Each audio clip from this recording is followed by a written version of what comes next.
Bonjour, bonsoir, bien-aimés dans le Seigneur, où que vous vous trouviez, là où vous pouvez suivre votre émission préférée, je l'espère. Je médite, je vous salue au nom de notre Seigneur Jésus-Christ. Voilà, encore très flatté et très honoré de pouvoir être devant vous pour partager la parole de Dieu au travers de cette émission. Je médite sur votre chaîne préférée, Maranatha TV. Permettez que nous puissions prier avant de lire cette portion d'écriture que nous avons en ce jour.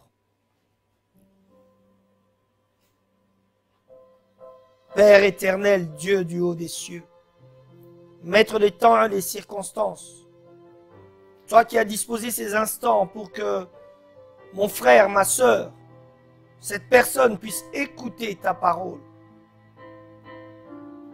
Nous te prions dans le nom de Jésus-Christ, afin qu'un cœur soit disposé à cette semence qui est ta parole, qu'elle produise du fruit et que ce fruit demeure. Nous disons non à l'oiseleur, nous disons non, Seigneur de grâce, aux voleurs, mais que tout soit pour la gloire de ton nom.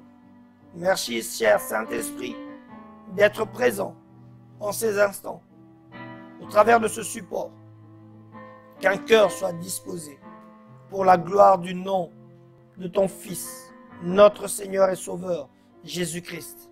En son nom, nous avons ainsi prié. Nous disons tous ensemble, Amen. Voilà, donc nous lisons la portion d'écriture du jour et par la grâce de notre Seigneur, nous allons partager le point qui nous montrera à cœur.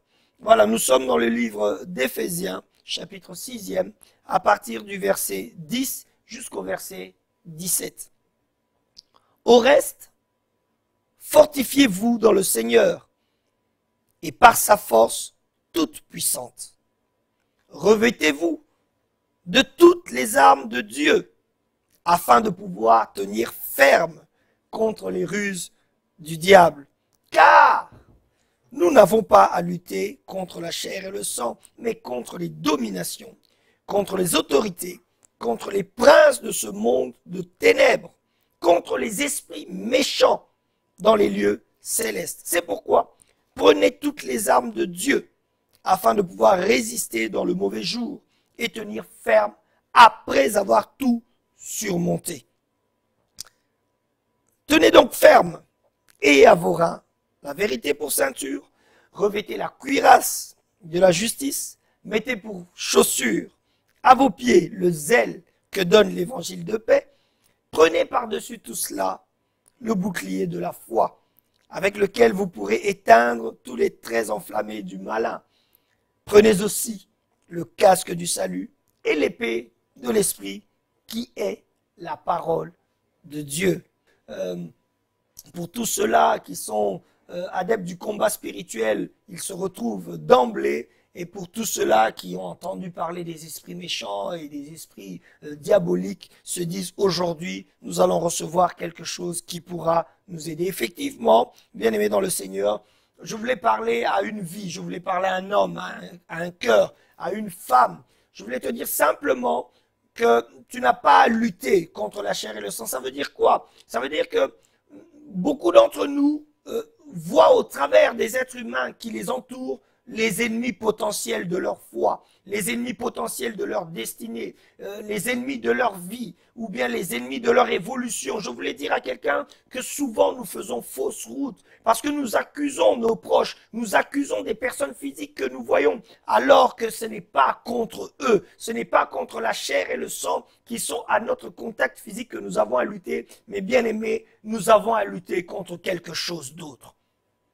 Tu n'as pas à lutter contre cet oncle qui soi-disant t'a envoûté. Tu n'as pas à lutter contre cette sœur que tu regardes et qui te plaît en parlant d'esprit de séduction. Tu n'as pas à lutter contre cet enfant qui est turbulent au jour le jour en te disant que cet enfant veut te faire la misère. Non, bien-aimé, il y a quelque chose de spirituel. Il y a un support spirituel qui est derrière toutes ces actions. Nous ne sommes pas là pour faire la publicité de tel ou tel esprit. Mais tu n'as pas à lutter contre tes frères et tes sœurs qui t'entourent, bien-aimé, mais bien contre l'esprit qui est derrière leurs actions, bien contre ces choses qui sont cachées et qui nous font voir que les personnes physiques qui nous entourent, qui nous font voir que les événements qui nous entourent. La Bible est en train de parler des ruses du diable. Oui, afin de pouvoir tenir ferme contre les ruses du diable. Bien-aimé, nous n'avons qu'un seul ennemi commun. C'est le diable. Nos frères et nos sœurs ne sont pas nos ennemis. Nos oncles, nos tantes, nos parents ne sont pas nos ennemis. Nos enfants ne sont pas nos ennemis. Nos collègues de travail ne sont pas nos ennemis. Même s'ils sont véritablement méchants, mais ce n'est pas contre eux que nous devons lutter, mais effectivement contre l'esprit qui est le support de cette méchanceté, contre l'esprit qui est le support de cette jalousie, contre l'esprit qui est le support de ces commérages et toutes sortes d'autres méchancetés que nous subissons. Pour cela, tu as plein d'armes que Dieu te donne. Je nous laisse le soin d'aller relire, redécouvrir ces armes dans ce chapitre 6e d'Éphésiens, à partir du verset 14 jusqu'au verset 17. Mais ce que je voulais dire à quelqu'un, c'est que tu n'as pas à lutter contre les bien-aimés qui t'entourent. Tu n'as pas à lutter contre les événements qui t'arrivent dans ta vie. Mais tu as à faire les bons choix. Et au-delà des bons choix, tu dois t'armer de toutes ces armes spirituelles pour pouvoir aller outre les ruses du diable.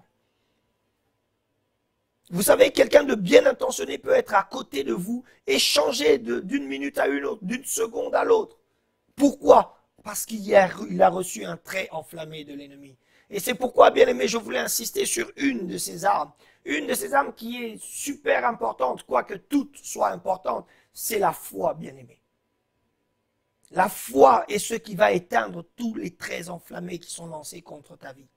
La foi est ce qui va te faire surmonter les épreuves. La foi est ce qui va empêcher ton esprit, ton corps, ton être tout entier d'être atteint par les flèches de l'ennemi. Je voulais te dire, n'oublie pas le Seigneur Jésus-Christ. Je voulais te dire, attache-toi à Jésus. Je voulais te dire, crois qu'il est le Seigneur et le Sauveur de ta vie. Je voulais te dire, sache qu'il est le chemin, la vérité et la vie. Tu n'as pas à lutter contre ton frère. Tu n'as pas à lutter contre ton épouse. Tu n'as pas à lutter contre ta femme. Tu as à lutter contre des esprits méchants. Tu as à lutter contre les dominations terrestres. Il y a plein d'éléments que nous pouvons développer selon les contrées, selon les lieux où vous vous trouvez. Bien aimé, il y a des esprits, il y a des dominations, il y a des principautés, il y a des autorités établies. Mais je voulais dire à quelqu'un, si tu as la foi, aucun trait ne pourra te toucher. Très enflammé, bien sûr. Et je voulais dire à quelqu'un également que tu n'as pas à lutter contre ces bien-aimés qui t'entourent. Tu n'as pas à lutter contre les événements que tu passes dans ta vie. Mais tu as véritablement à lutter contre ces supports diaboliques. C'est pourquoi je veux prier, afin que Dieu fortifie ta foi. C'est pourquoi je voudrais prier, afin que ton cœur soit disposé. C'est pourquoi je voudrais prier, afin que l'esprit de discernement te remplisse. Tendre Père, dans le nom de Jésus-Christ, j'appelle ton esprit, l'esprit qui est le véritable paraclet, l'esprit qui est le véritable enseignant, l'esprit qui est le véritable guide, que ton esprit qui connaît ta pensée, Père, remplisse un cœur en cet instant. Oh Dieu notre Père, toi, celui qui accomplit les miracles, toi qui es capable de changer la face de la terre, toi qui es capable d'incliner les cœurs des rois, Seigneur, je te prie ce soir, afin qu'un cœur soit disposé à ta parole. Je te prie, afin que ton esprit puisse éclairer quelqu'un, qu'il ne combatte pas les frères et les sœurs qui l'entourent, qu'il ne combatte pas les bien-aimés qu'il connaît, qu'il ne combatte pas ses parents, qu'il ne combatte pas l'oncle, mais qu'il combatte réellement l'esprit qui est derrière. Oh Père, je sais qu'il y a des Goliaths qui se sont levés dans des familles. Ce ne sont pas les Goliaths en tant qu'êtres vivants, mais ce sont bien les Goliaths en tant qu'esprit. Goliath est certes mort, mais l'esprit de Goliath continue à sévir. Jézabel est certes morte, mais l'esprit de Jézabel continue à sévir. C'est pourquoi je prie dans le nom de Jésus-Christ, afin que l'Esprit de Dieu fortifie quelqu'un, qu'il puisse se lever, afin que le Goliath qui est en train de soumettre sa famille, que ce Goliath soit abattu, et cela au nom de Jésus-Christ. Père, je prie afin que ton esprit remplisse, fortifie quelqu'un, afin que cette personne puisse s'armer véritablement de la cuirasse de la justice, du ceinturon de la vérité, du zèle de l'évangile aux pieds, Seigneur de grâce, du bouclier de la foi. Oh Dieu, fortifie la foi de quelqu'un.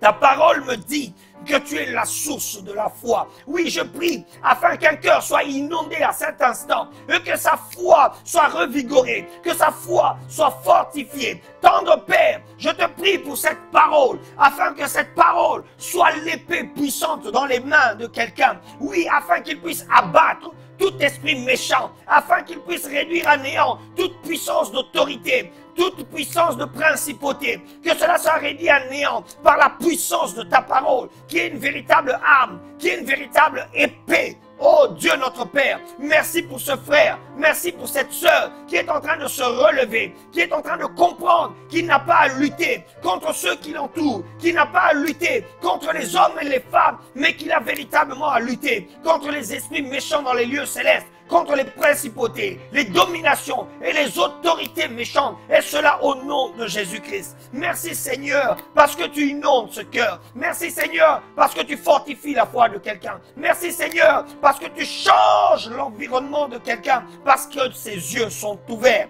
et il comprend ce qui l'entoure. Il comprend les défis qu'il a, non pas des défis d'homme seulement, mais des défis spirituels. Que ton nom soit glorifié, que ton nom soit magnifié, parce qu'un cœur aujourd'hui prend conscience qu'il n'a pas à lutter contre la chair et le sang, qu'il n'a pas à lutter contre un homme, contre une femme, mais qu'il a bien à lutter contre ce qui est derrière.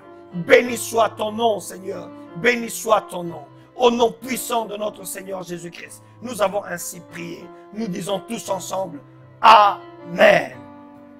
Gloire soit rendue à notre Seigneur Jésus-Christ pour ce temps. Bien-aimés, nous aurions eu encore beaucoup de temps de prière, mais le temps imparti est court. C'est pourquoi je voudrais t'exhorter à rester connecté à Maranatha TV. Je voudrais t'exhorter, bien-aimé, à suivre notre chaîne 142 sur le boîtier Orao TV, la chaîne Maranatha TV. Bien sûr, sur tous les réseaux sociaux, nous sommes présents. Facebook, Instagram, Twitter.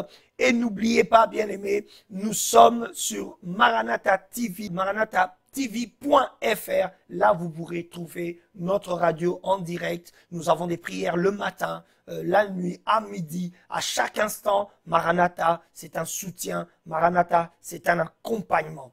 Soyez bénis dans le nom de notre Seigneur Jésus-Christ. Nous vous saluons et nous vous disons à la prochaine. Bye.